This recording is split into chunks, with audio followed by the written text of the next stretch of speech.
He's in Lasso. Yeah, but Tart, I don't even know what the guy's name. Something Tart on San Francisco.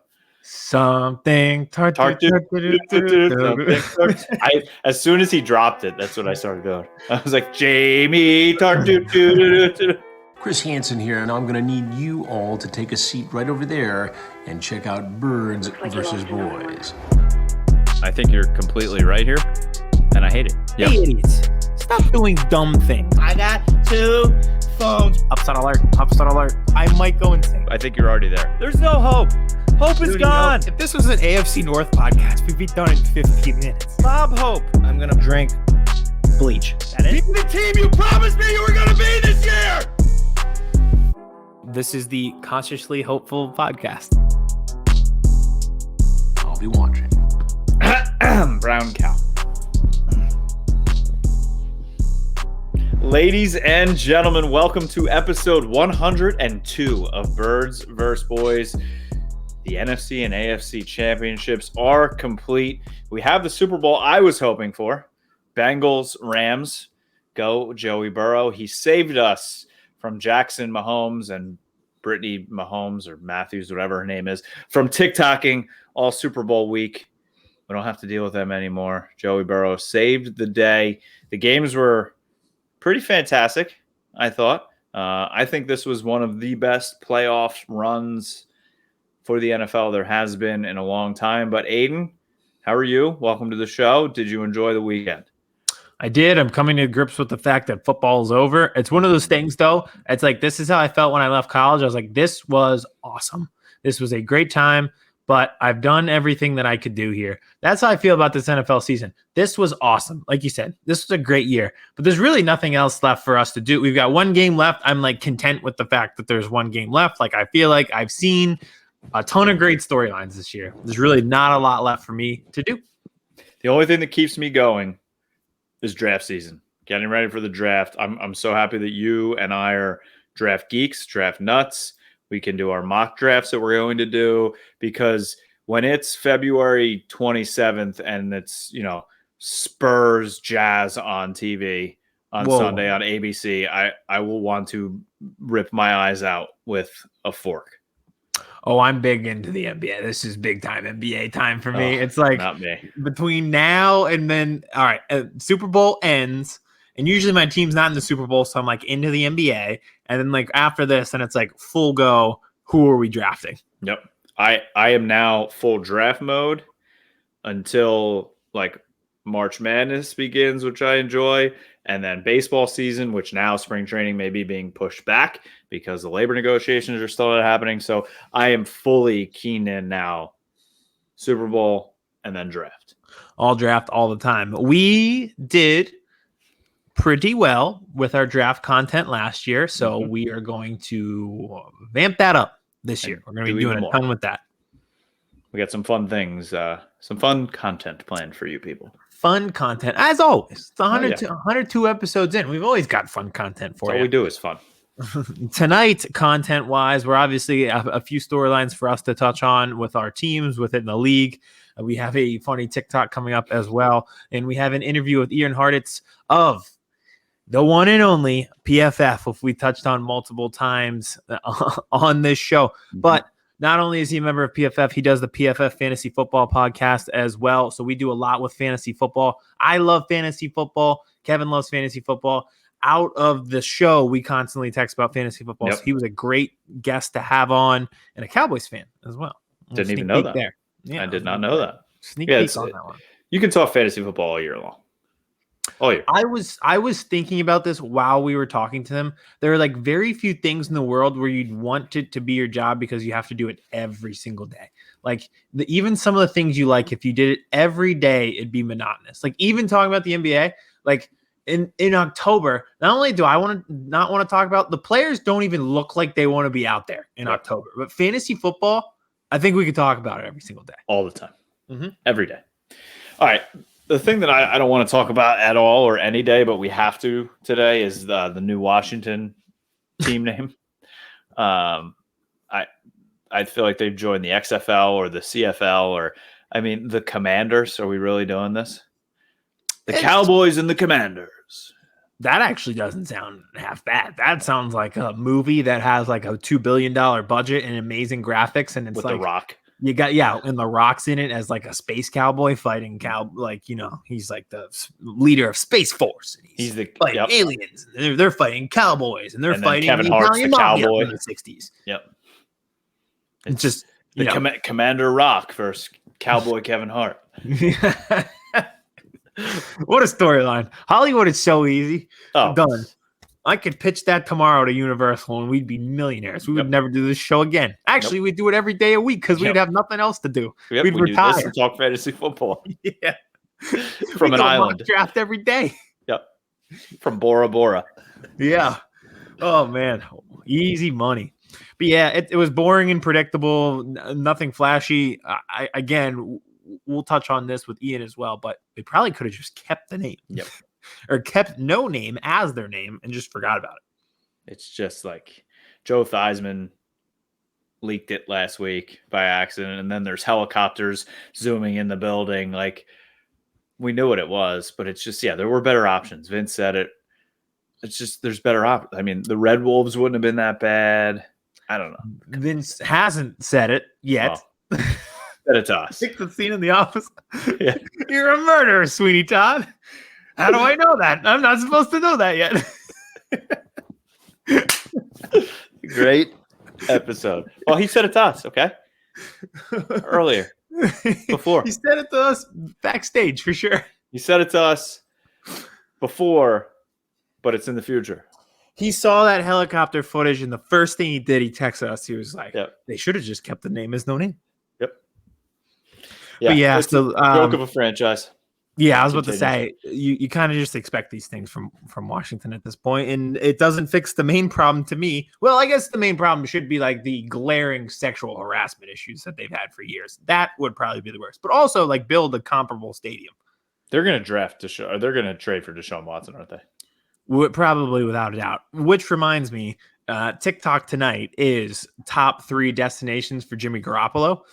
And farewell to the 49ers. That was I really enjoyed them this year, but I guess they were right after all. Couldn't win it with Jimmy G. Jamie Tart, or I don't know. Jamie Tart is he's in Ted Lasso. Yeah, but Tart. I don't even know what the guy's name. Something Tart on San Francisco. Something Tart. As soon as he dropped it, that's what I started doing. I was like, Jamie Tart. My wife was like, what are you doing? But yeah, awesome team, the 49ers. Deebo was awesome. George Kittle has always been awesome. They have a great core. Beast. Yeah, Fred Warner, Bosa brother, Nick Bosa. They're great. And they had a lot of impressive wins. You know, they won at Cincinnati, won at LA, won at Dallas, and then won at Green Bay. Like, that's a hell of a resume. But in the end, it was the problem that they kind of foresaw all year, is like Jimmy G just like doesn't have enough to get it done. I know we're going to talk about this as the offseason progresses, but real quick, I saw it that our guy Chase from Chat Sports was putting it out there. I've heard other people connecting Aaron Rodgers to San Francisco, but like, they just traded a boatload for Trey Lance. How are they going to give up more to then go get Aaron Rodgers? I just can't see it. I don't know. I really don't know. And if they could absorb him contractually, I don't think it's a realistic option. I know he's from out there and he would fit well on that team. I just don't see it realistically happening unless the Packers love Trey Lance and San Francisco is willing to give up the future for 2 to 3 years with Aaron Rodgers. And well, I definitely would give up the future 2 or 3 years for Aaron Rodgers. Yeah. But well, after what I've had to deal with at work, I don't think I would. But we had another person this week. I'm like, you're 2 months late. He said that shit like 2 months ago. Who cares? You know how many scandals have happened since he was like, hey, I lied, I'm not vaccinated. Like, I couldn't even remember that happened. I thought that happened 3 years ago. Yeah. Yeah, I don't see it happening. But we'll definitely talk Aaron Rodgers and landing spots as the postseason progresses. It is a long off season, and after the draft, as much as we love it, the summer months before training camp are a barren wasteland. Yes, we will have plenty of time to discuss things like this.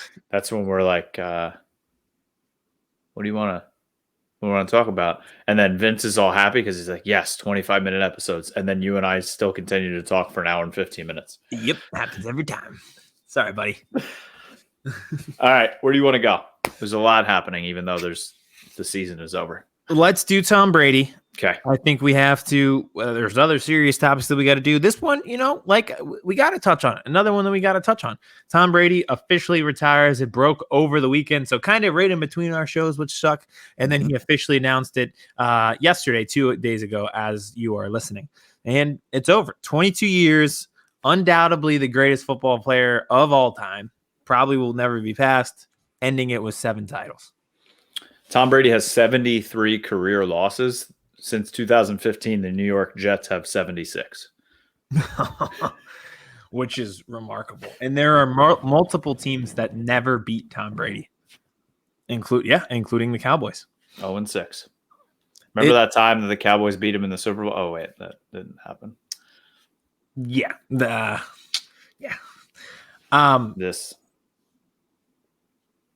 That is so from an Eagles fan perspective, that people still hate on Tom Brady, which he had a archetype as a character that I did not see coming where he just became the most likable guy in the league. Tampa Tom just became like the most likable. Like he used to be so like sheltered.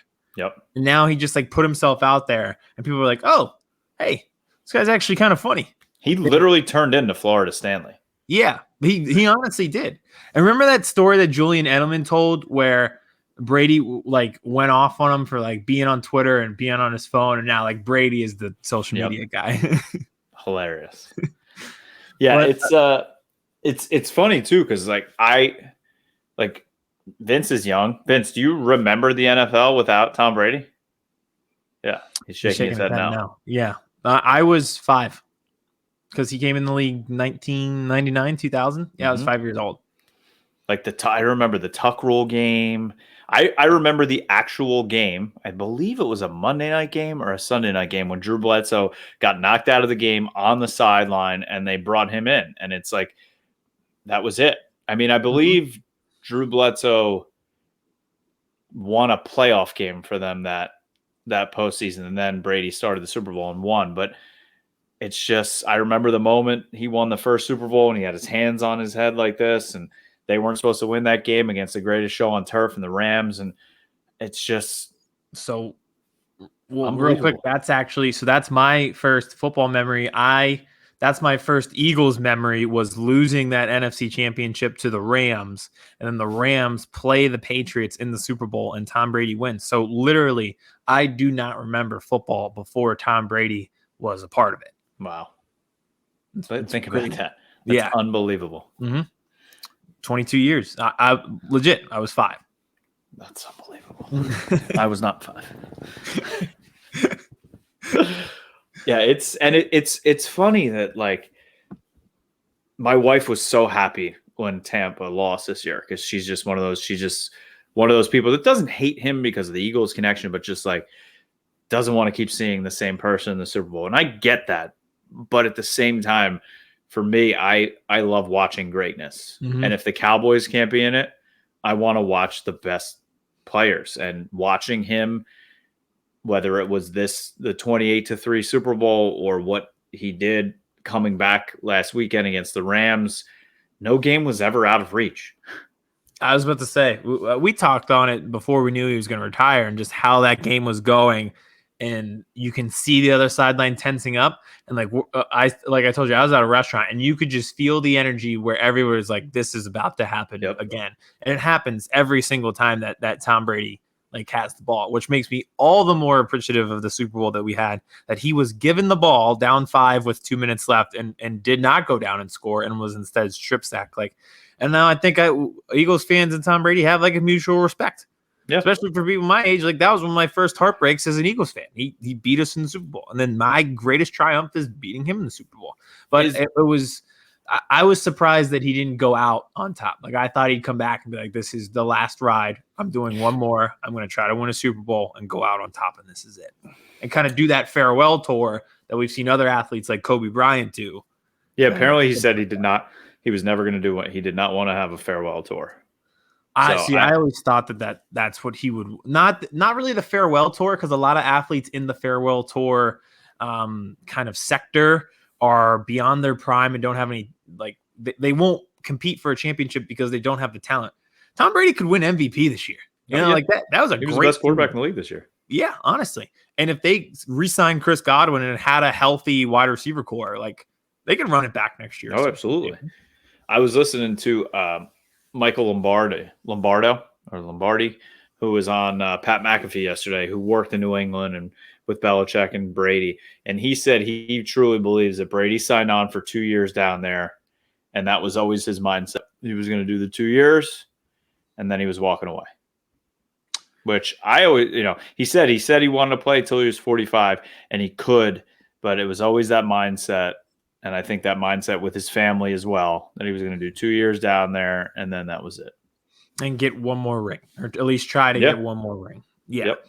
And then also, I did not like how the retirement news was broken, and that the greatest football player of all time did not get to break his own news. Yep. And I know, as a journalist, it's your job to break news, but I feel like there's certain instances where you got to sit on a story. Like, this was not your moment. And I'm assuming this is my conspiracy theory. And a lot of people had this conspiracy theory. They sat on the Aaron Rodgers story. They knew that whole time. Until draft day, and they're like, oh, we have a huge draft event on ESPN. Yep. Oh, well, now's a good time to dump the story and have everyone tune in about the Aaron Rodgers thing. Yeah, so I just thought that was like, it was not your story to break. He's the greatest football player to ever play. Let him do it on his terms and his time. I want to hear it from his mouth. And they kind of just ruined it and spoiled it. Not everything has to be a tweet.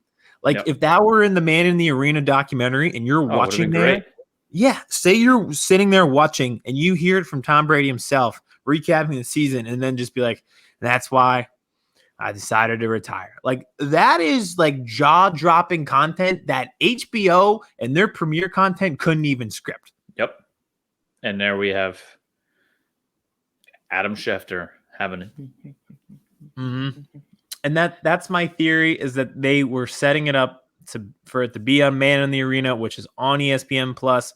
Adam Schefter and Jeff Darlington obviously work for ESPN, so they got the intel through the documentary that this was going to happen, and they kind of took it and ran with it. And that's my conspiracy theory.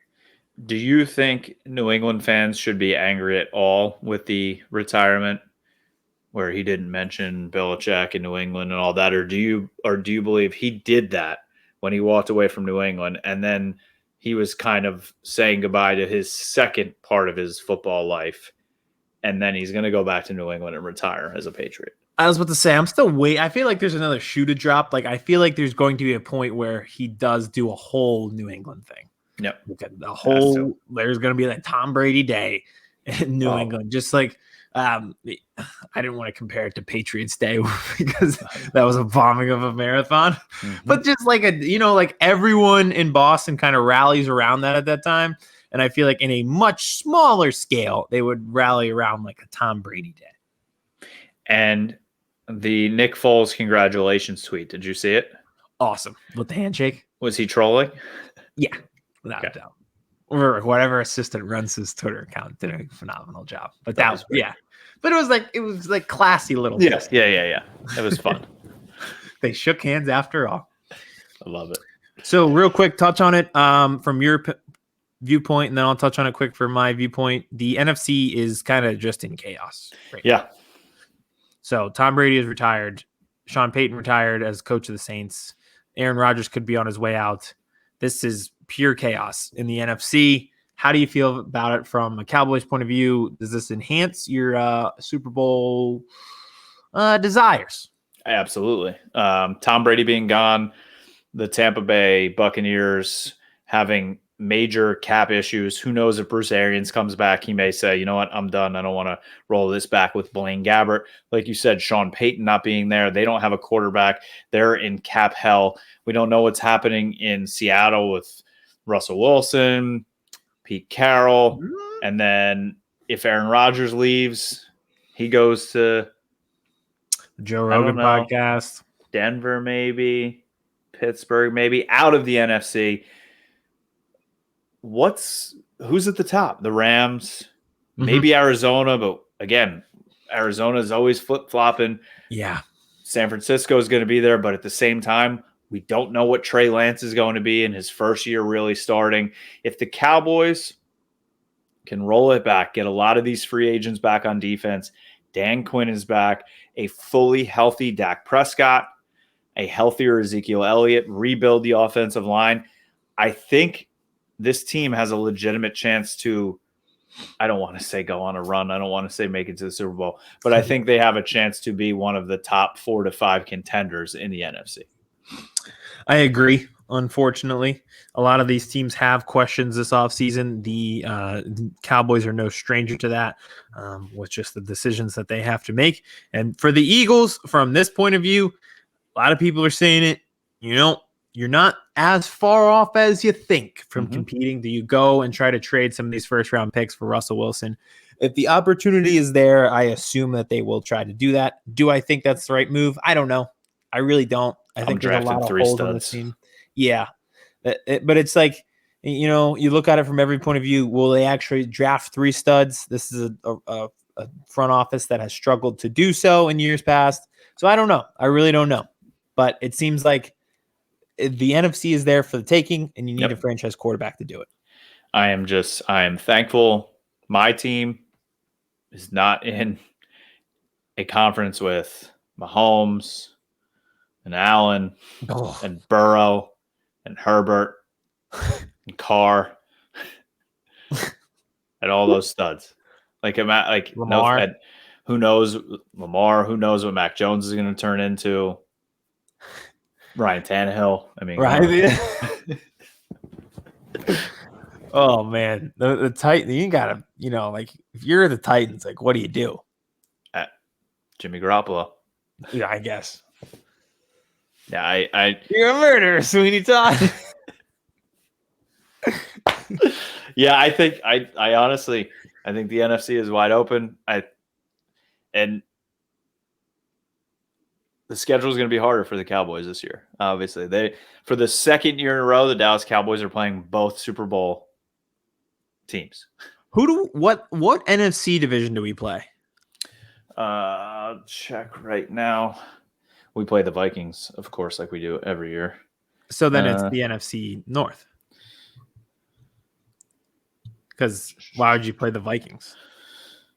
Because so the Cowboys play. Yeah, we're playing the North. Bears, Lions, Cowboys at home next year. Besides the division, Bears, Lions, Bucks, Colts, Texans, Bengals at home.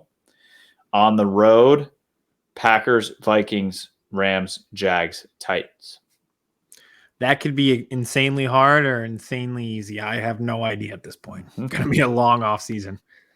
This is like NBA level shape shifting that could happen this off season, which makes it fun, makes it a year round league, and gives us something to talk about for sure. And your Philadelphia Eagles at home at Lincoln Financial Field. Besides the division, the Green Bay Packers, Minnesota Vikings, Jacksonville Jaguars, Tennessee Titans, New Orleans Saints, Pittsburgh Steelers. They could legitimately run that. At home, I don't know. And then on the road, besides the division, at the Bears, at the Lions, at the Texans, at the Colts. Hell yeah. At the Cardinals. Oh, man. Can't wait for that Colts one. I mean, Giovanni's going to flip the coin of that game, right? He moved to Indy. Yeah. So he's going to if they don't have him come out and flip the coin or be an honorary captain for both teams. You imagine he just walks out there with a half Wentz jersey of both. Yeah, that'd be awesome. Half Eagles, half Wentz. Half Eagles, half Wentz. Yeah, or half Eagles, half Colts. Half Eagles jersey, then half Wentz jersey, Colts. Yeah. He has to. He has to. But yeah, so it leaves the NFC in turmoil. The AFC. That's just like the perfect passing of the torch situation where Joe Burrow's in the Super Bowl. Mahomes is obviously awesome. You touched on all these guys. Herbert, who we love. It's just it's in good hands. Yep. It's Tom Brady has changed the game forever, and now it is in the hands of a core and a class of quarterbacks that is going to take it to the next level after that. I love that the week before, everybody's like, Mahomes and Allen are the new Peyton and Brady. They're going to be seeing each other in the AFC Championship for years to come. And Joe Burrow's like, fuck you just say? Yeah. We're going to be doing that like argument like every year. It's Herbert and Burrow, the new Brady and Manning. And it'll be like, oh, they just got smoked by 21 against the Chiefs. Who knows? Yeah, it'll be fun though. I mean, it'll be a lot of fun. And Tom Brady has left it in good hands, and we'll see where we go from here. And then one last storyline, I think, for the day. Not the most fun one, but I guess we have to touch on it. Yeah. There is an aspect of it that is fun. I will say that. Yep. We can make this as lighthearted as possible. I mean, this is a Ballers episode. I don't know how this is real life. Oh yeah, without a doubt. I watched it today. There is a skit in Curb Your Enthusiasm where this exact thing happens. I don't know if you saw it. No. I'll show it to you later. So basically, Brian Flores is suing the NFL, stating as racial practices or racist practices the best way to describe what the suit is about. I don't know the technical term. We got to get our lawyer on. Yeah, we do need to get Andrew on. Especially that my heat and air is fixed and I can wear a suit and it won't be 90 degrees in here. Congratulations to Andrew as well. He's going to be a dad now too. They just announced. I saw that. Oh, shout out. You guys can, grow up together. Yep. We're going to go to Turks. Yeah. With all the kids. Yeah. Or you're going to run away to Turks if exactly. Yes. Pain in the ass. Yep. Bye. But yeah, so all right, Brian Flores suing the NFL. It's in response to the Rooney Rule and just kind of the Rooney Rule being a sham where teams seem to be interviewing one African-American head coach, not really putting them into serious consideration for head coaching positions and kind of having prejudice biases towards white coaches and kind of predetermining who their coach is going to be and not giving African-Americans the proper chance. That is the serious part. The rest of it, like you said, is like an episode of Ballers. Him saying that the Broncos brass showed up like hungover an hour late, like the year before he got the Dolphins job, I believe.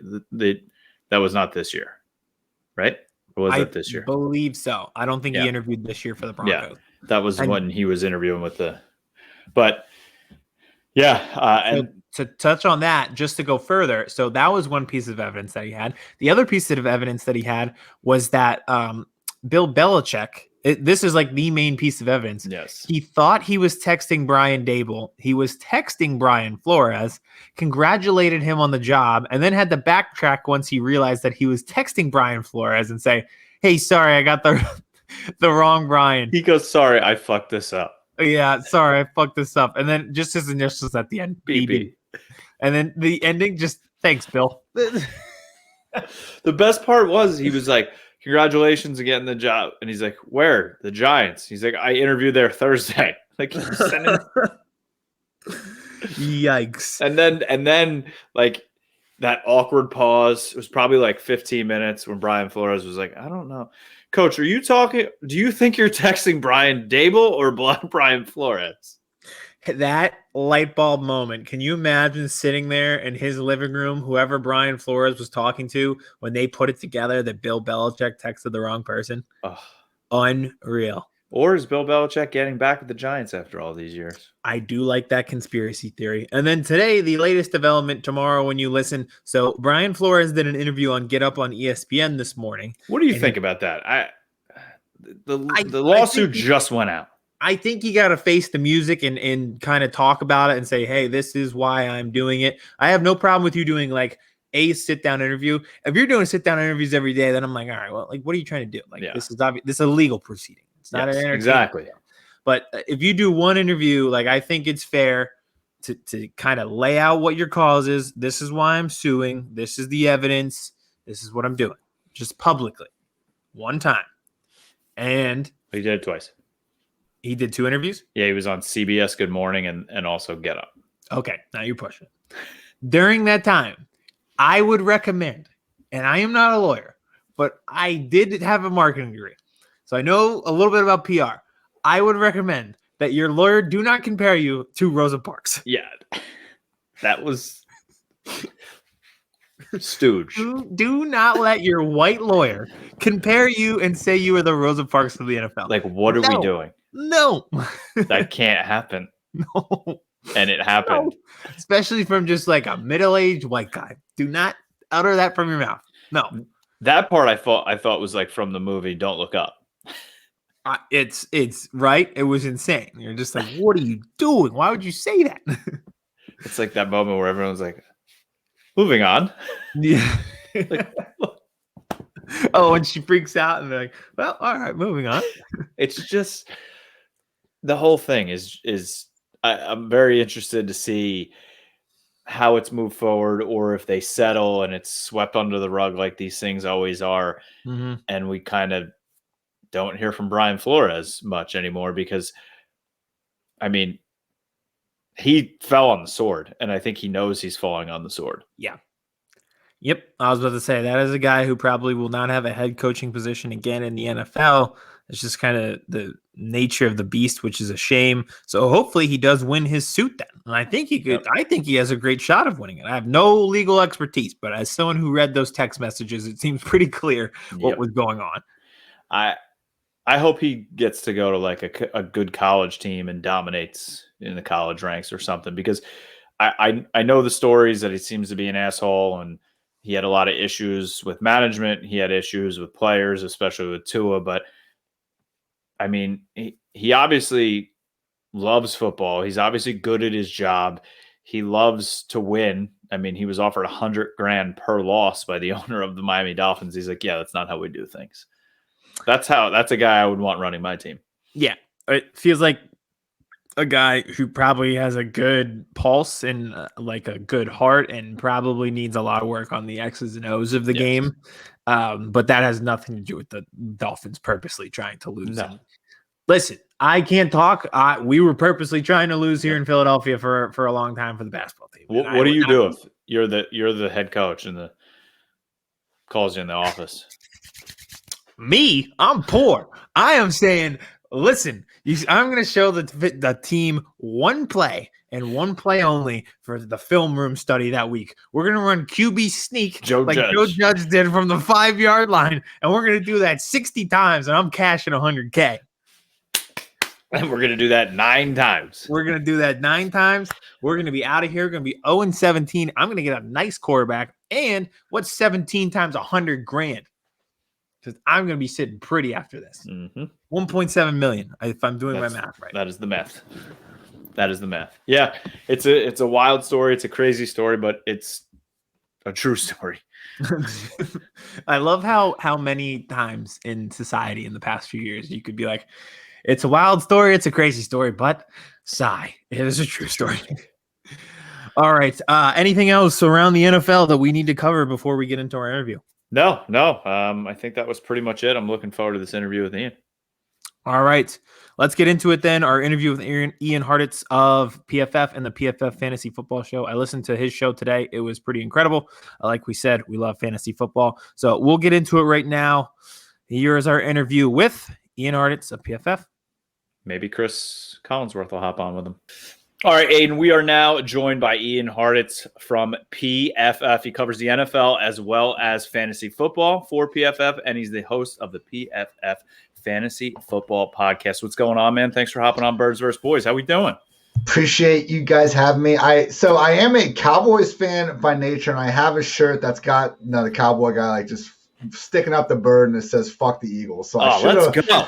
Perfect. Unfortunately, left that in Cincinnati. Was gonna rock it on the show, but either way, boys, great day to be great. That is all right. So now ice broken. I love it. I was about to say this makes it even better. I had so many fantasy football questions. We could have just done Eagles Cowboys rivalry. Right? Let's do it, man. Let's go all the way back. I will say this though, even as a Cowboys diehard, like Roy Williams was my favorite player, like the safety. Fuck, I don't want to talk about the wide receiver. With all due respect, he's not even a real player. But the first player from a team that I hated that I just had to respect because of how much of a baller he was, Brian Dawkins, absolutely 100%.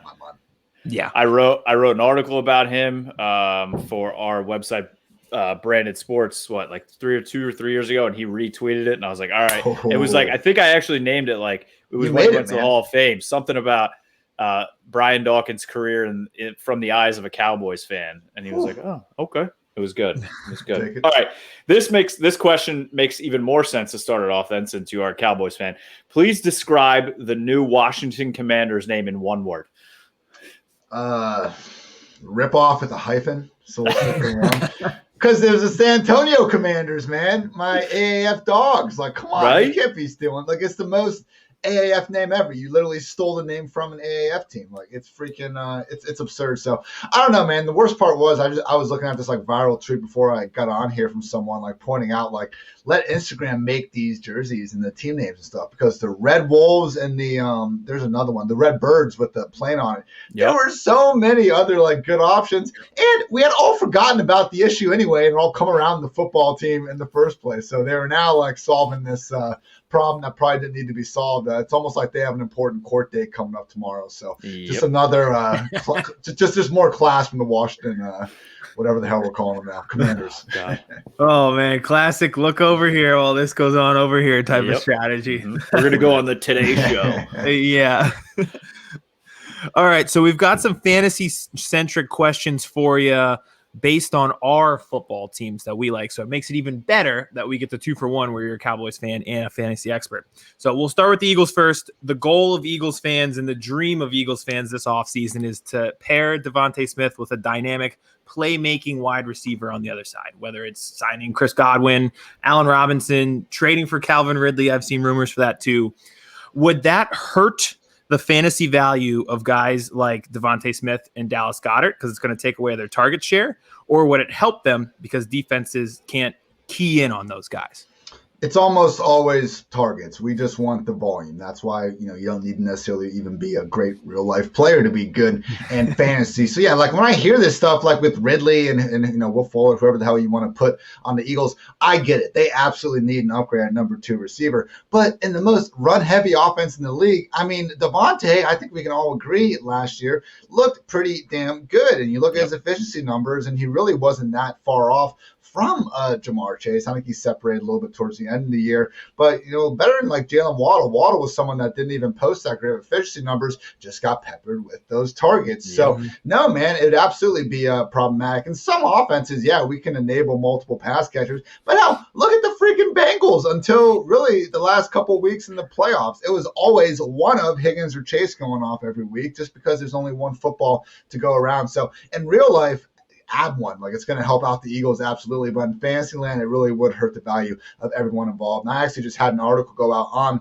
the top 5, like, most fantasy-friendly wide receiver spots, where I looked at basically every single potential free agent coming up and just did a short, available targets thing to see which teams have the most available targets and whatnot. Eagles, dead last. There's only 28 targets up for grab in this offense. And I get it. Like, if Ridley comes, Jalen Reagor, Quez Watkins, they can kiss a lot of their targets goodbye. But, to have an offense that is so run heavy, you already have your top 2 guys, similarly Devontae and Goddard. Nobody is leaving. No, we don't want anything to do with that in fantasy. Gonna be honest, full disclosure, listen to your podcast today. Enjoyed it very much, and that might blow up my second question, because I was going to say, where would you rank the Eagles in terms of those fantasy-friendly teams that you're talking about, absorbing receivers? Dead last, baby. I was like, keep Reagor on the field. So here are here are the bottom 5 in available targets: the Panthers, the Vikings, the Bengals, the Broncos, and the Eagles. So it's not like anything against the Eagles as even like a passing game. Like Jalen Hurts, he was putting up like he had 4 starts as a rookie. I think he threw for over 300 yards in 2 of them, and he had a nice pace kind of going in the first 5 or 6 games. But they had that first Lions win, and they just started running the absolute piss out of the ball. And we were all kind of like, okay, was that the Lions, or is this actually their new offensive identity? And to Nick Sirianni's credit, it got him to the playoffs. Again, it worked out fabulous in real life. As I am not being a Cowboys fan shitting on the Eagles, but in fantasy football, there was one damn thing we could depend on in that offense, and that was Jalen Hurts. So, and that is kind of something we see in some of these offenses. Your Lamar Jacksons of the world. Yeah, you'll get the spike touchdown years every time, from time to time, I should say, from your Mark Andrews. Mark Ingram had that one great year. But those rushing quarterbacks, man, when they're scrambling instead of throwing the football, and then when they're just kind of causing the whole offense as a whole to be more run first, you just really don't see usually more than one pass catcher, and sometimes 0 running backs end up being worth of them in fantasy land. Yeah, and it feels like for the Eagles, they're ready to take that next step in real life, but it's going to cause them to decline in fantasy. So we want to see Jalen Hurts become a better passer, but that's probably going to hurt him in fantasy because we relied on his legs for points so much this year. Facts. So keep him good at fantasy, keep him bad in real life. That's my hub. All right. You got to talk to me a little bit here about Trayvon Dix. So obviously you're a Cowboys fan as well, but so he led the league in interceptions, selected as an all-pro, but he graded out for PFF as one of the worst cornerbacks, I think, to ever play the position ever, even in Pee Wee football. So what type of season do you think he had, numbers-wise and realistically-wise, on the field this year? I mean, I think the interceptions are worth it, man. Like, look, if it was really this possible to just get these interceptions like whenever you want, I think someone else like will be getting 10 plus picks every single year. Like, you can't just be a bad cornerback and still get this many yards. But like, there's a reason why I named him captain of my Jameis Winston All-Star team, and that's not meant as a bad slight on him. It's just the fact that for someone that can be so good for certain stretches of the game and then be so bad in others, the only cornerback in the league to allow over 1,000 receiving yards in his coverage.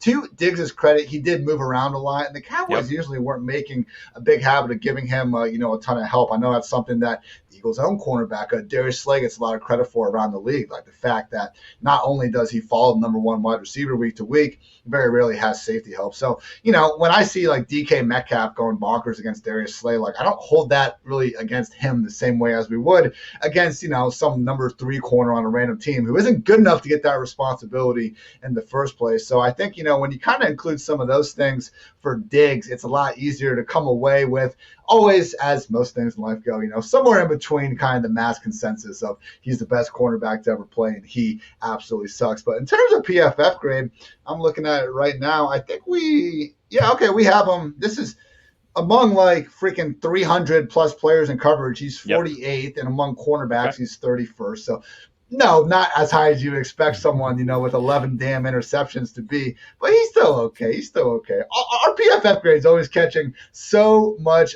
flack, and it's like, show me these better grades from these other companies, that we got out there. I love that.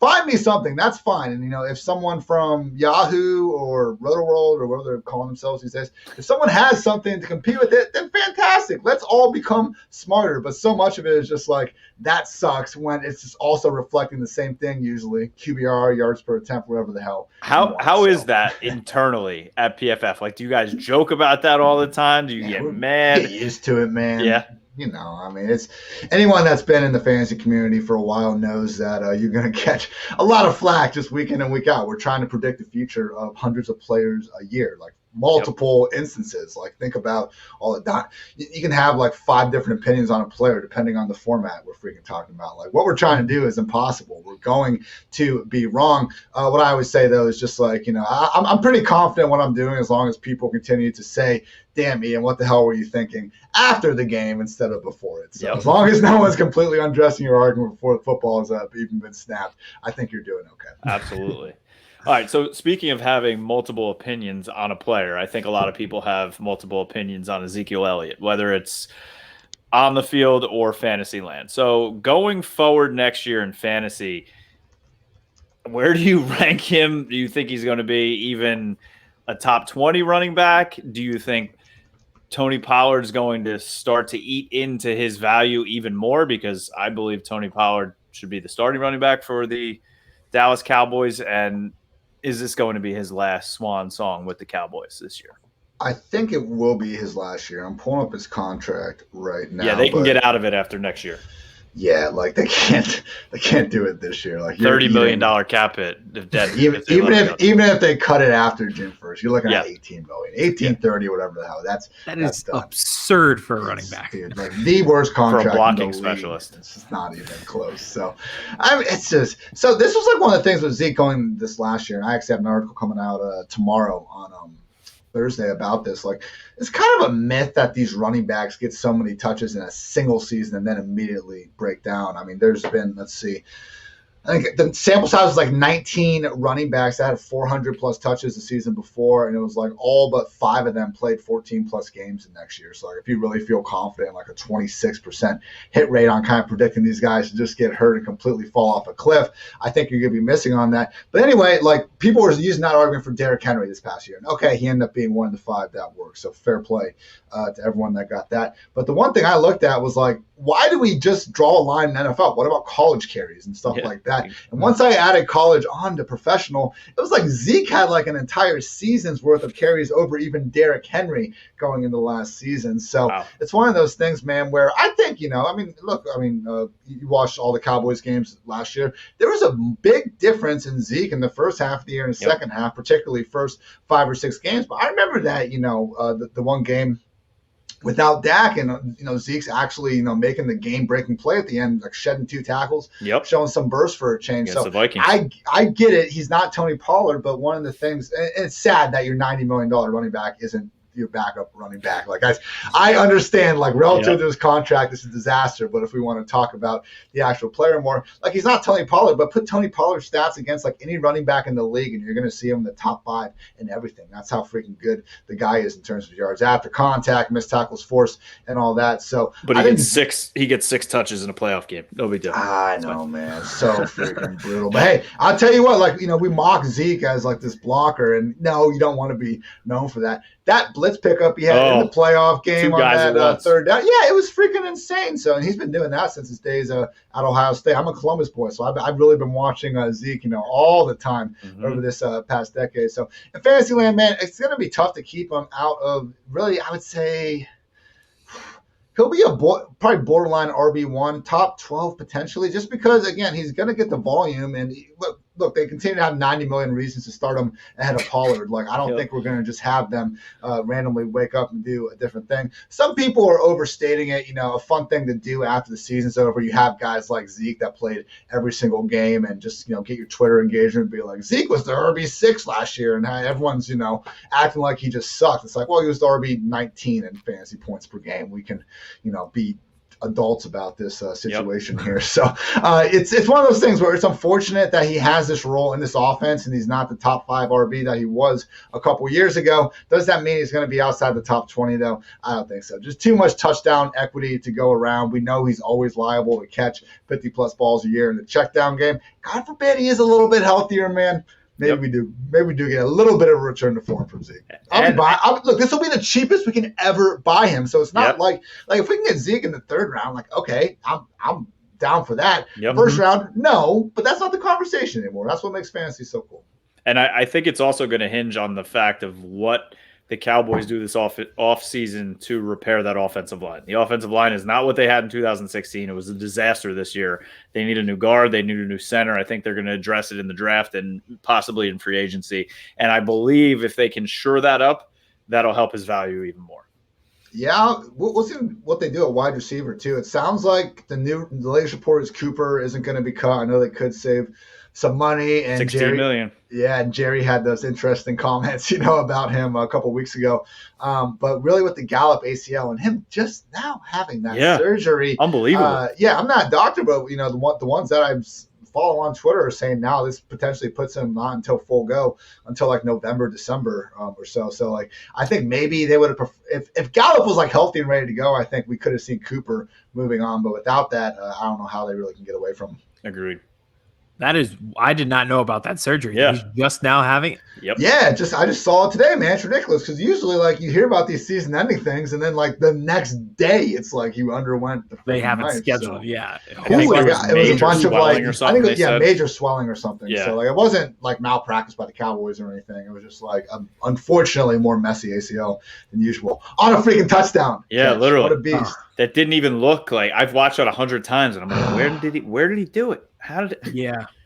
It's crazy. And he said he felt it before he even caught the ball, which is even more impressive. Those guys, it's just they're a different breed, man. It's been great since he's a rookie. I mean, he's like the ultimate, like, you want him to be like an overqualified wide receiver 2, wide receiver 3. That's the thing, like in Philly, like Devontae is the man. Maybe he can just be the straight up alpha, kid. I understand he he can make a lot of plays at 165, whatever the freak weight he is. Would it kill you to put on like 20 pounds there? Like even like CeeDee Lamb, man. I thought as a rookie, you could see he looked like a string bean out there for like lots of times, and then last year just started to fill out a little bit more. So. You're not off the CD train, are you? That's one of the most ridiculous storylines I'm seeing in the fantasy land. I mean, you want to talk about available targets. Eagles are dead last. Cowboys are like third or something. CD is about to freaking eat in 2022 and beyond. I can't wait. Doubt them all you want. I love it. The amount that we've talked about CeeDee Lamb in real life, CeeDee Lamb in fantasy on this show, we have no choice. We can never sell our stock. Nope. We are in it for the long run. Broke Aidan's heart in half when the Cowboys drafted him. Oh, man. I can't believe we fell that far. I know. I think about it all the time. All right, last one for me is you know what, Aidan, you go with yours. We'll end on my question. Let me talk on this for 1 second just to go off Zeke and the running back situation and stick with running backs kind of. So I saw your Cordarrelle Patterson guy. I'm a huge Deebo fan. They've created that new position, which is like wing back. Do you see fantasy football changing the designations for these guys where they can have like multiple designations? And if they do, how does that change fantasy football going forward? I think they should for Deebo and CPAT because they're getting the rush attempts lined up as a legit running back. It's not Robert Woods, getting 20 kind of end arounds per year or something like that. So I think they should change. This is the position they're playing. Why would we just kind of arbitrarily honor these positional designations. Kyle Pitts ran 80% of his routes this year in the slot or out wide, but we call him a tight end. He's going to make less money because he's being called a tight end. Same thing with Mike Gesicki to an even larger degree. We have video on National Tight End Day where Gesicki scored a touchdown, and then his teammates National Tight End Day, and Mike Gesicki himself said more like National Big Slot Receiver Day. We just have these, and then random Taysom Hill will get a legit tight end designation. So it's clearly they don't have an actual process for deciding this, and they need to because we're starting to see these players like Deebo, get through there. Deebo's getting 10 carries a game as a running back. What more do you need? Exactly. What are we doing here at this point? So, yeah, man, I mean, and I think it should just probably be a certain maybe percentage of your snaps and have a minimum threshold or something like that. But in my opinion, if you're playing at least 10 snaps in this spot, or maybe we'll say 25% or something, that's more than just a trick play here or there. So it's one of those things where, we can get something towards an exact process, but it's also we can pretty clearly tell the difference between these guys, based on the type of usage they're getting. We've gotten far enough, with technology now to be able to do this. And shout out to Sleeper Fantasy Leagues. I think they do a better job kind of updating their just tools and kind of what they do better than anyone because they have a tiered point per reception. Because one of my other beefs is how the hell is that 6-inch pop pass, to Deebo worth the same as a 40-yard catch downfield, to AJB or whoever? And they've made it so catches behind the line of scrimmage aren't worth anything, but all of a sudden, if you're 10 plus yards downfield, you're getting a catch. Maybe one day, point per missed forced tackle or something like that. There's possibilities out there. I don't think we need to, just sit here and be we mastered the fantasy rules. Let's, figure out what's going on, use our new tools, and get better. We can always get better. That's right. I really like that a lot. I love that. All right, last one for me before we get you out of here. Obviously, we got to ask you about Brady. The GOAT retired. So do you have a favorite Tom Brady moment all time? I will say he lost that game. But that Broncos AFC championship when he just had nobody else on the field except Gronk. And this is probably more dominant from Gronk, honestly. But they go together pretty well. Just watch it. He had a 4th and 15 or something where he threw I thought the best pass of his career right down the middle where it was 3 guys surrounding Gronk and somehow got it on him. And then 4th and goal, managed to get it to him again. I didn't have the 2-point. But it was one of those things where, they were down 12 points with 4 minutes left. Is this over? But no, it's not over because Tom Brady's got the football. He does it again in his last game.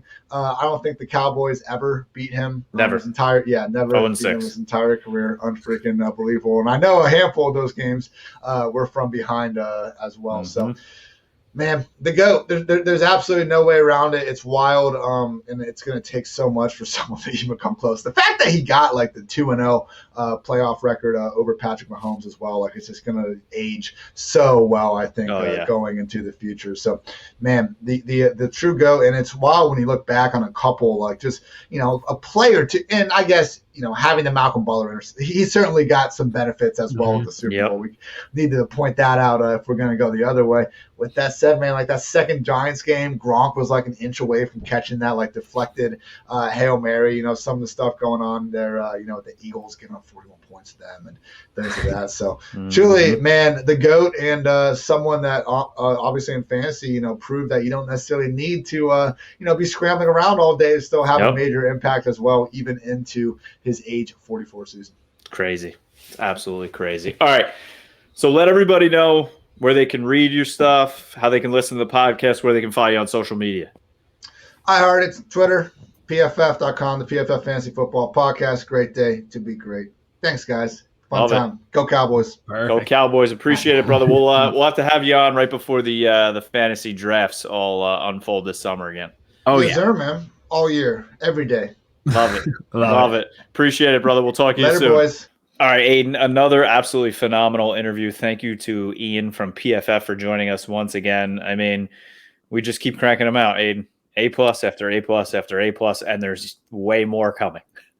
I love fantasy football, and anyone who can talk about fantasy football with that level of enthusiasm that Ian did can be my best friend for life. And I truly, truly envy his job where he gets paid to talk about fantasy football year round and the advanced stats behind it. Like that is dream job material. He's living the life. And I know he's the fantasy PFF guy, but I had to drop the Trayvon Dix PFF question. Of course. It ties in together, obviously. It does. All right. So before we get out of here, as always, I'm going to bring Vince in for one of our TikToks. I mean, Vince found out today, high school kids know us on TikTok. We're doing real thing. Got recognized today. Big deal. We're doing big things. How do you do, fellow teenagers? Pretty much. I didn't get the memo on the hat, young kid. Sorry. You got a haircut today, and we did not. So this is just a cover-up.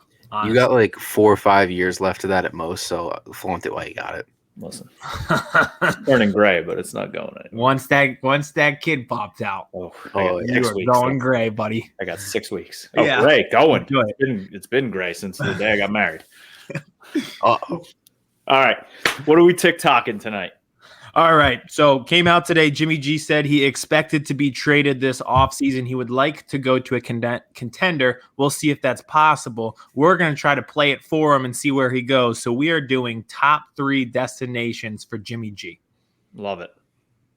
Triangle style. I'll go first. We're doing 3 each, right? Everybody's got 3 each.